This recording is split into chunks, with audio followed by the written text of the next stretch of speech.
because we worked with the youngest children, 2 and 3, their language was really developing. Yes.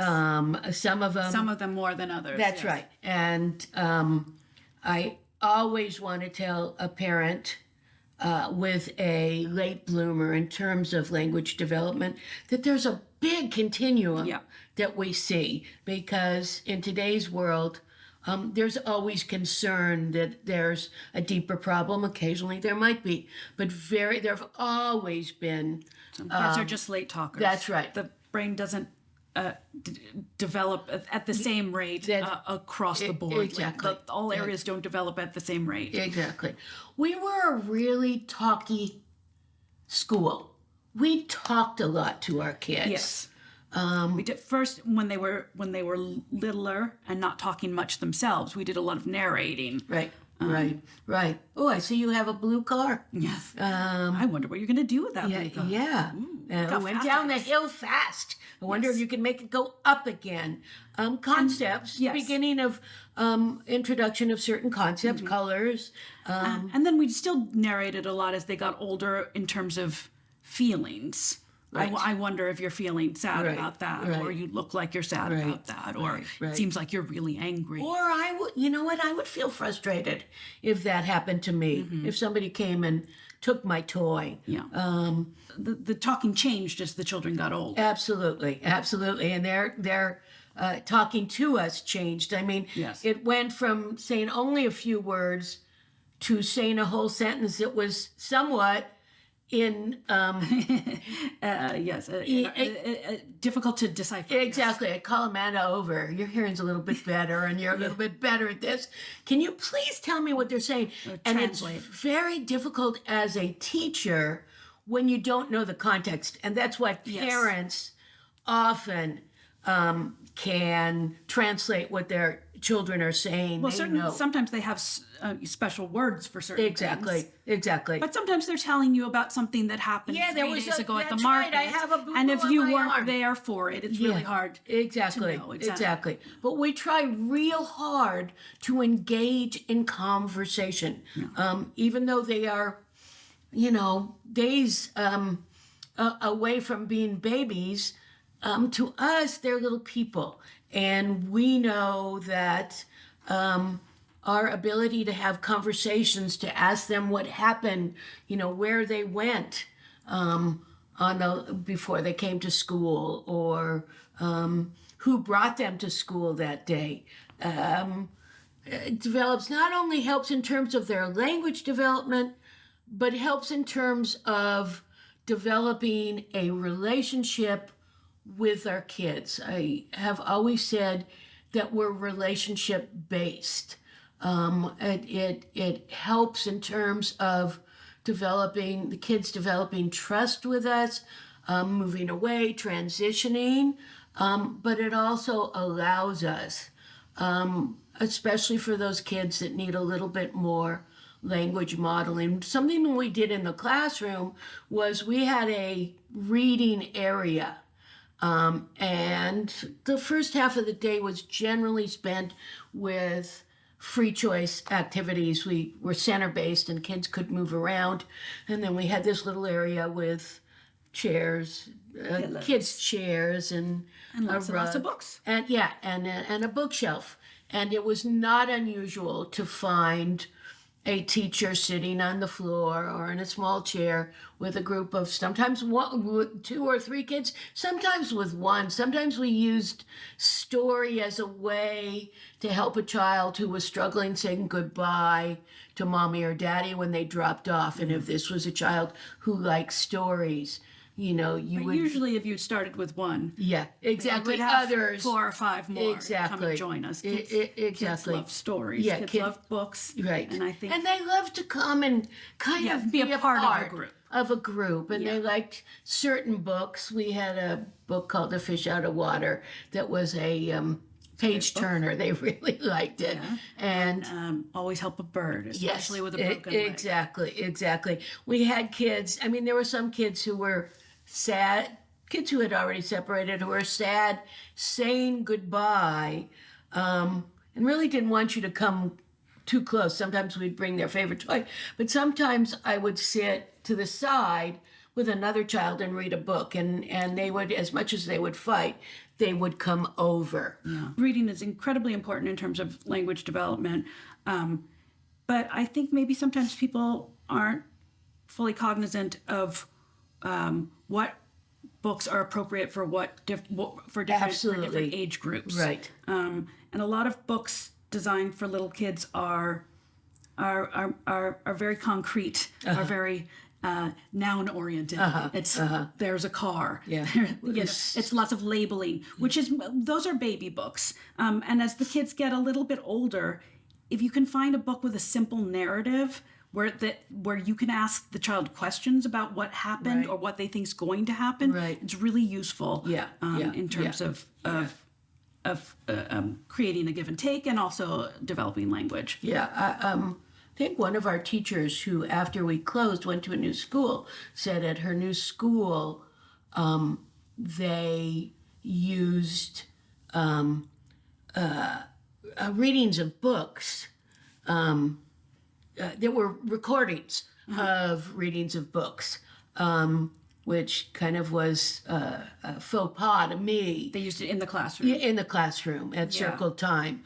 Because it's not the same. It isn't the same at all. And you don't have the opportunity to really engage in conversation, which I think is one of the most useful and important things about reading with a child. Yeah. What's happening? What do you think? How do you think he feels? And why does he feel Exactly. We had this book that I don't think anybody knows about, which is To Help a Bird with a Broken Leg. Always help a bird, especially with a broken leg. Which is one of the few books that's appropriate for 2 and 3-year-olds that has a narrative. Right, exactly. It's about a bird that was happily flying around, and he crashes into a tree. Boom, exactly. And he falls down, and he has a broken leg. He has a boo-boo on his leg. And he's very sad. Yes, he's very sad. And the cow is sad too.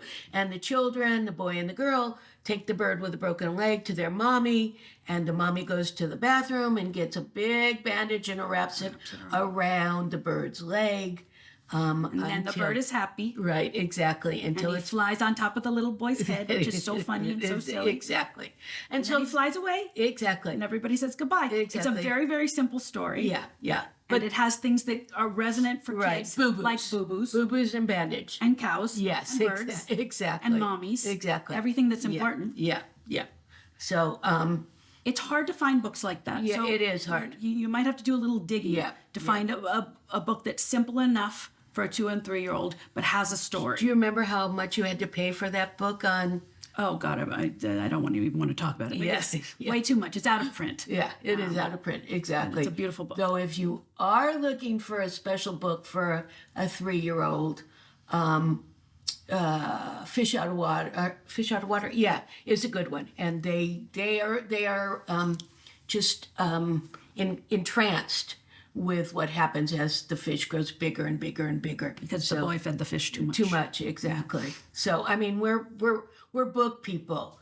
Yes. And but there are other things in the classroom besides reading books that you will hear, or you could hear lots of conversations with. I'm certain that teachers who teach at Montessori schools or Reggio schools spend a fair amount of time with their kids, but it worries me if too much emphasis is on documenting things and not enough time is spent with the kids. At any rate, or time is spent with the kids without a lot of talking. That's right. We'll sit at the Play-Doh table as they make things, and we'll have conversations about that. We will sit and do puzzles, and puzzles are a great way to introduce concepts, colors, and shapes, and even numbers and letters when they're ready for that. Exactly.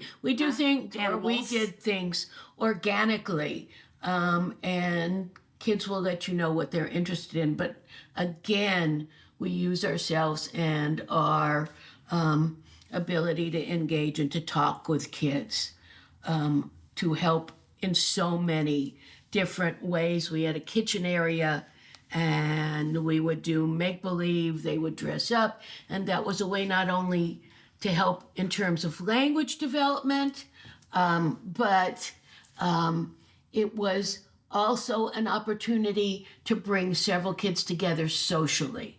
So if you're having a play date at your house with your child and a friend, and they need a little bit of help of getting involved because they're still young, you can do the same thing at home and kind of be a part of the play process. It's not unusual for kids to be interested in one another before they're really able to talk to one another. Right. Yeah. And it's what we call parallel play, when they're playing with the same thing next to one another, but they don't do necessarily a lot of engaging. And then even when they get older and they are engaging with one another, they're often not talking to each other. And you sort of have to facilitate that a bit. Yeah, exactly.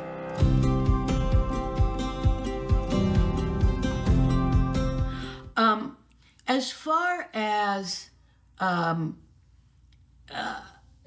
helping kids who maybe are struggling with late language,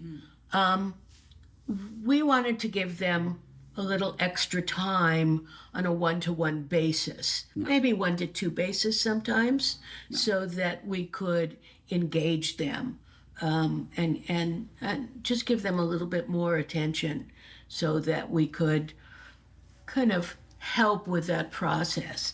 And I think also so we could tease out exactly what was going on. That's right. Sometimes it's hard to know exactly how much a kid is able to talk. Right. They're not necessarily talking as much as they can. Exactly. And I think the criteria or what we were looking for in deciding whether this was an issue that needed some help, outside help, had more to do with comprehension than it did with expressive language. So it was unless a child was trying to communicate something and was not able to, was not able to get that across to us, and was getting frustrated. Exactly. In that case, the expressive language was an issue, but otherwise, no, it was more about assessing whether they could understand, whether they could follow directions. A few times we had kids who had some pretty significant articulation issues and really had so much to say and were getting frustrated. And so we would suggest to parents that they do maybe short-term language intervention focused on articulation rather than a more general language, though they would do an evaluation. If in fact, but we also had children who were not wasn't just articulation. Kids who clearly weren't able to speak and were doing a lot of making sounds. Exactly. Pointing at things. Exactly. But couldn't remember words or couldn't form words. Exactly. And so there, the kids that we felt, and they were far less who seemed to have global language problems. They seemed to have difficulty with comprehension as well as with, I would guess if you have problems with receptive language, it probably is reasonable. Your expressive language. Though they could sometimes. But I think one of the most difficult things to tease out is when your child's expressive language is better than their receptive language. Exactly. And that's misleading. That's a child who is very well spoken and articulate. And then you discover at some point that there are some gaps in their ability to understand. Exactly. We had a game. It was kind of a circle time game song that we sang to either Where is so and so, and we would ask. And each child had a turn, and we would assign them one by one to go into the room and get something. And those kids that were more adept would be asked to bring back several things, and that was a way of gauging their ability to follow direction, or to know if they knew colors. You know, to go get a yellow ball and a green ball, and they weren't able to do that. Or get something shaped like a triangle. Exactly. Get the letter A. You can figure out a lot of things. Yeah, and I think these are things that you can do at home as well that are really fun, and give you an idea of where your child is. Yeah, because sometimes if you just quiz them, they're not going to tell you. Yeah, exactly. And Adrienne was saying before that initially you give one-step direction and you build on that.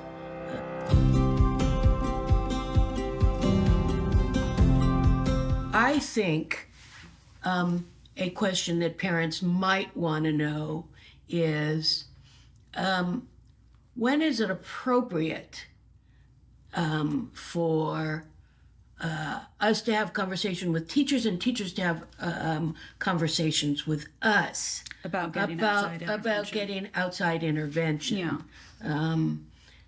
And I think we mentioned before that some of it has to do with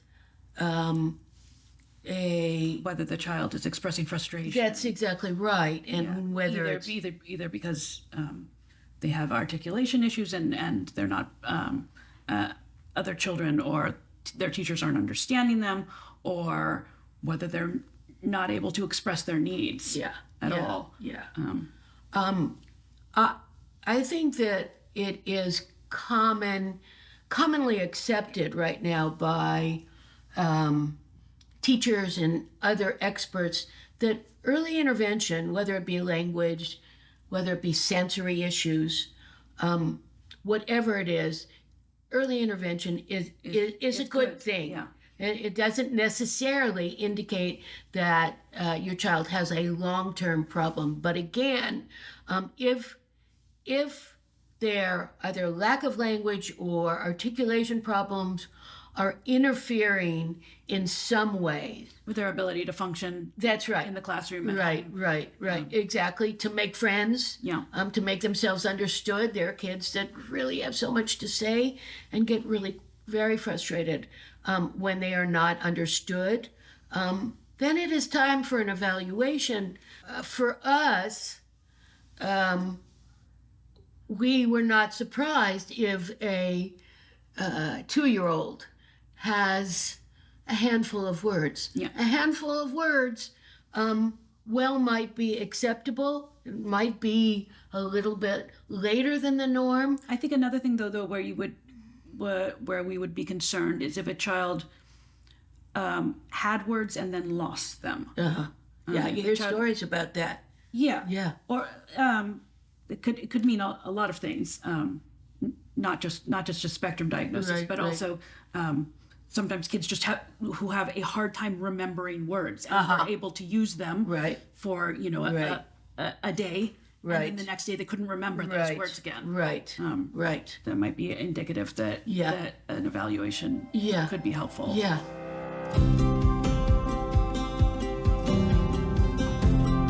Parents usually notice if their kids are not talking.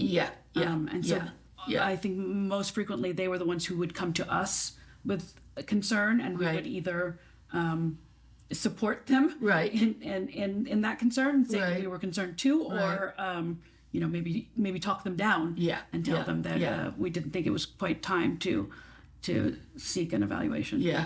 Truthfully, I've had conferences with parents of children who are not talking at all, and we're concerned about other things, meaning that there might be a spectrum issue, which we're very, very conservative about. But there have been kids, and because that is a scary thing to approach with a parent, and because we are not qualified to do it, it's also not appropriate for us to bring that up. We might bring it up as a language issue and say, I think it might be a good idea for an evaluation just to see about language acquisition. Mm-hmm. So it's basically what we've done. But again, more times than not, it comes from the parents. Yeah.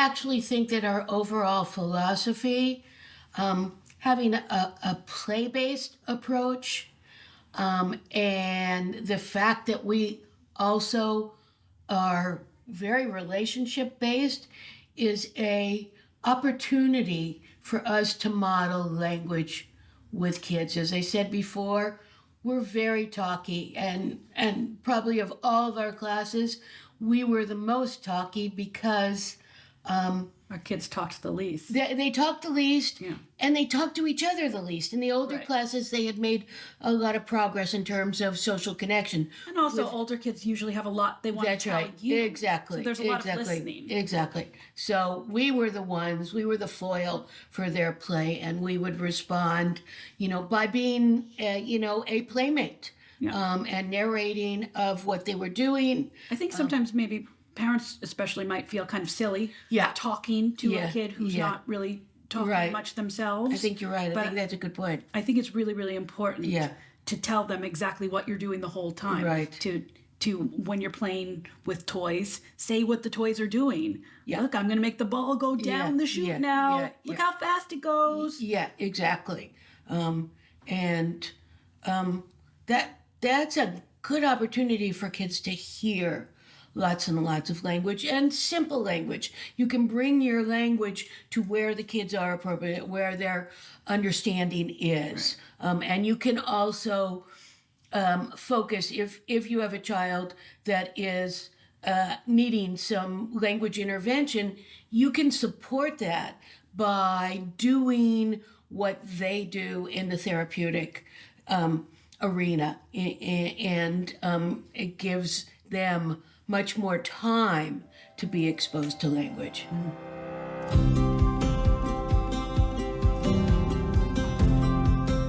Well, in terms of supporting kids in their social emotional development and in terms of their relating to one another, I think, again, what we would do with the littler ones was much more interventionist than the teachers of the older kids would do, but we would sometimes even suggest things that they could say in a moment. Do you want to say, I was still using that? Or would you like to tell so-and-so, I would like a turn when you're done? And then as they got older, I think the teachers would more ask questions to sort of lead the child in a particular direction, but not give them the words. Yeah, I think that what do you think you could tell them? Exactly. I think in the older class, it's a more sophisticated issue that they're dealing with. Somebody was mean to me. And what does that mean? Exactly. What does that mean, somebody being mean to you? Yeah. Somebody wouldn't let me play. Somebody wouldn't give me a turn, swinging on the swing, whatever. Right. It's usually pretty simple and concrete with the little ones. It's somebody took a toy away from me, or it's my turn. I think bringing 2 or 3 kids together and involving ourselves with them. Yeah, especially if you know that you have a child who maybe needs a little bit of extra help, and you bring in another child who is unusually precocious in that area. Right, exactly. That's sometimes helpful. Exactly. And we do a lot of dramatic play, so that lends itself to social interaction, I think. And we use ourselves sometimes. I think you touched on that before, where we might say something like, wow, if somebody took a toy away from me that I was using, I'd be really mad. And I would say, that is mine. It is my turn right now. Exactly. Yep.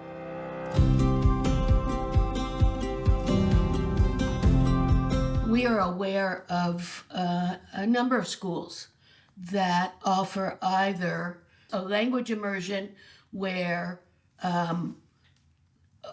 only a second language is being spoken, or a dual language program that probably divvies up the day into part day in English and part day in the second language. My worry is that so much of what we do and benefits our kids in terms of interacting with us, interacting with each other, is, as they get older, more and more sophisticated.